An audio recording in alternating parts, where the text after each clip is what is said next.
C'est vrai que dans le football et dans le sport en général, on ne se souvient que des vainqueurs. Mais dans le cas de ce perdant-là, je pense qu'ils peuvent avoir beaucoup de fierté, les amis. J'espère que vous allez bien, c'est Koro. On se retrouve pour parler de la Côte d'Ivoire et du Congo. Félicitations à la Côte d'Ivoire qui est le finaliste de cette CAN. Et du coup, j'ai envie de vous poser une question directement. Est-ce que c'est bon, cette Côte d'Ivoire-là va remporter la CAN chez elle après un parcours hallucinant, les amis? Est-ce que c'est bon? Est-ce que c'est maintenant que la Côte d'Ivoire va découvrir, enfin découvrir non, mais revivre ce sentiment ultime, être champion d'Afrique? Est-ce que c'est le moment? Est-ce que c'est le moment? Félicitations à tous les Ivoiriens, je sais qu'il y en a beaucoup sur cette chaîne. Et voilà, grosse pensée pour tous les Congolais, je sais également qu'il y en a beaucoup. Je compte sur votre fair play, je compte sur votre bienveillance en commentaire au maximum. Parce que voilà, c'est le sport les amis, c'est le football de très haut niveau.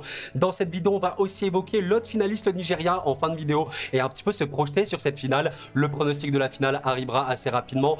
Mais voilà, c'est la CAN qui touche bientôt à sa fin.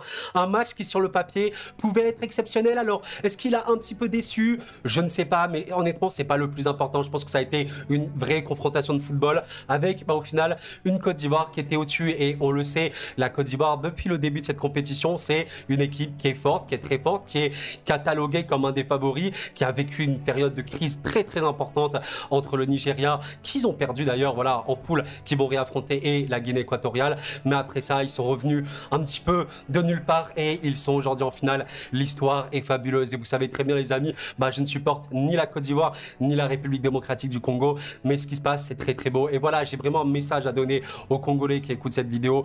Félicitations pour le parcours, ce n'est pas du tout honteux.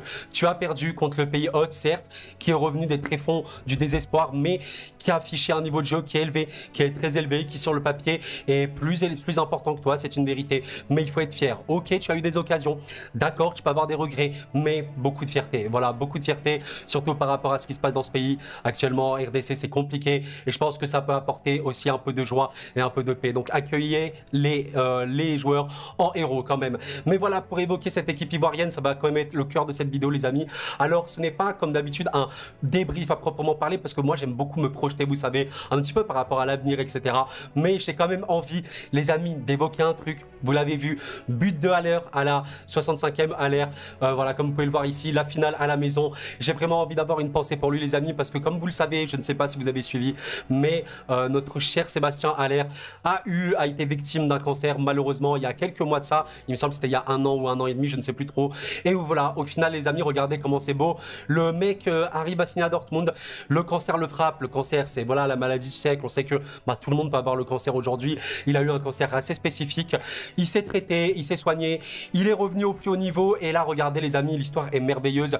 Il marque pour son pays, dans son pays, dans la compétition de la Coupe d'Afrique des Nations en demi-finale. Et ce but-là permet à la Côte d'Ivoire de se qualifier en finale. Franchement, j'ai limite les larmes aux yeux, je ne vais pas pleurer non plus en vidéo, mais c'est émouvant. C'est très beau. Vous savez, quand on est sensible à toutes ces histoires-là, c'est beau, c'est vraiment très beau. Et c'est aussi une leçon de dire que il ne faut pas abandonner dans la vie, les amis. Vraiment, ne jamais abandonner. Imaginez-vous, vous mettez à sa place ou à la place de n'importe qui, vous apprenez, écoute, tu as un cancer. Le monde s'effondre quand même, c'est très douloureux d'entendre un truc comme ça. On vient et on te dit, écoute, tu es victime d'un cancer, c'est très dur. Et lui, comme plein d'autres, il y a énormément de héros comme ça, du quotidien, dont on n'en parle pas beaucoup, mais des gens qui se battent tous les jours contre la maladie ou contre d'autres situations complexes. Il y a cru, il a eu sa guérison, il s'est concentré et il est revenu. Et c'est merveilleux. Voilà, c'est vraiment un très beau message. Et franchement, ça fait quelque chose en moi et je pense en beaucoup de gens. Et les amis, avant que j'oublie, j'ai vraiment envie d'avoir une pensée pour Emers, je sais pas trop comment prononcer son prénom, excusez-moi, mais Monsieur Faé qui devient le premier entraîneur à atteindre la finale de la Coupe d'Afrique des Nations après avoir pris son équipe en cours de compétition. C'est dingue, il doit vivre un rêve. Ce monsieur, ce Monsieur Faé, c'est exceptionnel. C'est un truc de fou. Franchement, je ne sais pas quoi vous dire, j'ai vraiment envie de lui rendre hommage parce que, mine de rien, être coach, ça s'improvise pas. Certes, l'équipe, elle se connaît, etc. Mais tu peux pas prendre une équipe en cours de compétition, surtout après la crise que tu as eue, et avoir des résultats sans rien. Donc, il a sûrement ses compétences, même humaines, et je pense que c'est aussi le plus important. Félicitations, ça joue bien. Franchement, ça joue bien. Bravo. Bravo à ce Monsieur Faé. C'est exceptionnel. Ça, c'est une histoire. Vous savez, c'est un peu les histoires comme ça, des compétitions internationales ou voilà, des moments de tournoi. C'est incroyable. il rentre dans la légende là. Il rentre dans la légende. Tu gagnes la CAN avec cet homme. C'est exceptionnel, c'est légendaire. Et voilà, du coup, comme on l'évoquait, cette Côte d'Ivoire qui est globalement, comme vous l'avez compris, ça va pas être une analyse du match à proprement parler, mais parler de la dynamique. Ben voilà, cette Côte d'Ivoire-là, elle est dingue, les amis. C'est vraiment une histoire. Pourquoi je voyais ce match un peu plus serré? Le match a été serré, mais pas autant. Je voyais quand même les Congolais un peu plus forts parce que justement, mentalement, les Congolais, c'était un petit peu la seule équipe pour moi qui pouvait tenir cette Côte d'Ivoire-là qui était... qui est encore aujourd'hui l'équipe avec le mental le plus important de la compétition. C'est vraiment incroyable parce que tu fais un match en poule. Premier match contre la Guinée-Bissau, c'est le stress quand même. Tu es le pays qui reçoit, il faut bien assurer ton truc. Et au final, tu gagnes. C'est pas le match du siècle, mais pour un premier match, on sait que ça peut être dur. C'est très bien.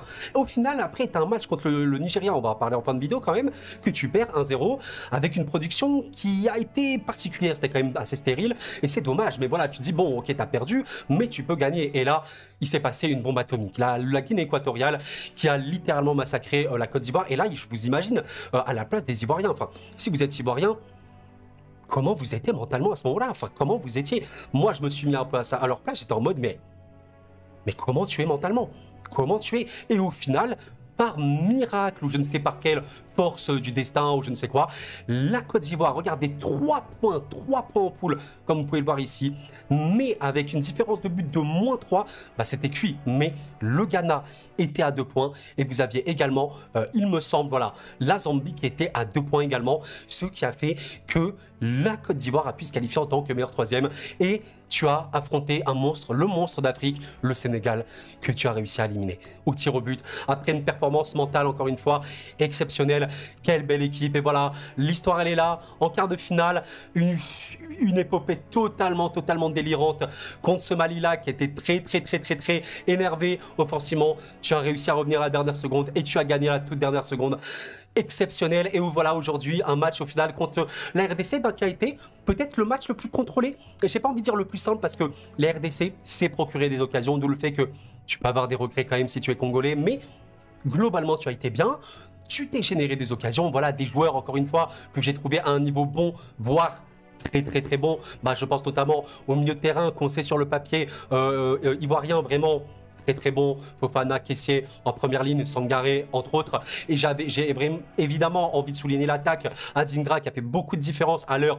Match énorme d'Alleur qui aurait pu marquer plus d'un but. Et j'ai vraiment envie de tirer un chapeau à Max-Alain Gradel, les amis. Et oui, un peu le doyen de cette équipe qui a 36 ans, il me semble. Bah voilà, le Max-Alain Gradel. Oh, je l'ai connu à l'époque, vous savez, quand je suivais la Ligue 1. C'est beau de le voir encore ici. Et franchement, quel match il a sorti en demi de CAN. Très beau. Et voilà, au final, tu as réussi à te qualifier et tu vas affronter un monstre. Un autre monstre d'Afrique. Et voilà, est-ce que la Côte d'Ivoire va gagner la CAN? Est-ce que la Côte d'Ivoire va vraiment gagner la CAN? Il reste cette équipe du Nigeria qui est vraiment particulière. Alors, on fera le pronostic dans la vidéo dédiée, les amis. Mais ce Nigeria-là a vécu aussi de très drôles d'émotions. Parce que honnêtement, globalement, c'est une équipe qui a beaucoup moins souffert que la Côte d'Ivoire, il faut dire la vérité. Voilà, tu as fini ta phase de poule assez tranquillement, tu as pu te qualifier pour les huitièmes, ok. Tu as fait un match contre le Cameroun que tu as globalement maîtrisé de A à Z. On voit que le Cameroun n'avait même pas cadré une frappe, donc globalement ça a été, mais il s'est passé un truc, non pas en quart de finale, où quand même ils ont concédé des occasions, même beaucoup d'occasions face à cette très belle équipe angolaise, mais par contre il s'est passé une méga dinguerie dans ces demi-finales, les amis. Voilà, si vous êtes ivoirien ou congolais ou qu'importe qui vous supportez, si vous vous intéressez à cette finale Nigeria-Côte d'Ivoire, sachez un truc, le Nigeria est, je vais pas dire miraculé d'être en finale. Il faut pas abuser non plus parce qu'il y a vraiment une équipe. Par contre, waouh! Honnêtement, à l'égalisation sud-africaine, il reste environ 5-6-7 minutes de temps à jouer. Honnêtement, l'Afrique du Sud est à rien de faire craquer le Nigeria et à se qualifier 2-1 pour la finale, hein. Ce n'est pas une blague. Et voilà, je pense que c'est une équipe qui a peut-être mentalement un peu craqué à la fin. Alors on voit qu'ils sont générés beaucoup d'occasions. 6 tirs cadrés, il y a eu encore un déchet de la finition, mais regardez l'Afrique du Sud. On a également 5 tirs cadrés, énormément de tirs manqués à rien. Et au final, voilà un scénario complètement dingue avec Troostekong qui arrive à marquer un but sur penalty. Globalement, c'est un match assez ouvert. L'Afrique du Sud a beaucoup d'occasions, même je trouve que dans un premier temps, c'est vraiment eux qui font le jeu, qui en ont beaucoup. Et au final, 2-0, but d'Osimhen à la 85e. On se dit, bon bah c'est terminé, le Nigeria va gagner et c'est terminé. Mais non, VAR. On annule le but et on donne un penalty pour l'Afrique du Sud. parce qu'il y avait eu une faute au début de l'action. Scénario absolument dingue.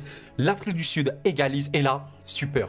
Le Nigeria est comme ça, ultra tremblant, parce qu'ils n'ont pas vécu ces moments-là de doute extrême comme la Côte d'Ivoire a pu le vivre par exemple. C'est pour ça qu'on en parlera dans le prono, ça sera très important cet aspect psychologique. Et là, le Nigeria était à rien de craquer. Beaucoup de tirs pour l'Afrique du Sud, un corner, un coup franc, à rien du tout, tu marquais et c'était terminé. Et au final, le Nigeria tient bon, et au tir au but, très grosse performance du gardien. Et le Nigeria arrive à se qualifier. Voilà les amis, alors le but voilà, c'est pas de faire un pronostic mais d'évoquer quand même cette finale qui s'annonce légendaire avec également, voilà je pense beaucoup de storytelling. Vous savez, la Côte d'Ivoire va chercher son 3e titre, il me semble que le Nigeria a son déjà 3 titres, donc son 4e titre, on verra bien. Et je pense qu'il y a beaucoup d'histoires entre ces deux pays, ça va être un match littéralement exceptionnel les amis. Voilà, et j'ai vraiment envie quand même d'avoir une pensée même pour l'Afrique du Sud parce que je sais qu'il y a beaucoup de Congolais sur ma chaîne et pas beaucoup de Sud-Africains, mais grosse pensée pour les deux pays évidemment, pour tous les Congolais sur ma chaîne parce que je sais qu'il y en a vraiment beaucoup. Bon, même si c'est pas une majorité, il y en a. Et voilà, ça va être quand même un beau match pour la 3e place. Je pense que quitter la compétition en étant 3e, c'est une belle fierté. Que le meilleur gagne, mais évidemment que le match que tout le monde attend maintenant, c'est cette finale. Ce Nigeria-Côte d'Ivoire qui s'annonce électrique, extrêmement bouillant, extrêmement choquant, tout ce que vous voulez, mais c'est un match qui peut être très fermé. J'imagine un match qui peut être très calculé, vous savez, on en parlera dans le pronostic, mais les amis, dès maintenant, n'hésitez pas à me dire, est-ce que la Côte d'Ivoire va remporter cette CAN? Est-ce que ce sera le Nigeria? C'est fini, c'est la finale, c'est le dernier match, c'est le moment qu'on attendait tous, on avait qu'une CAN.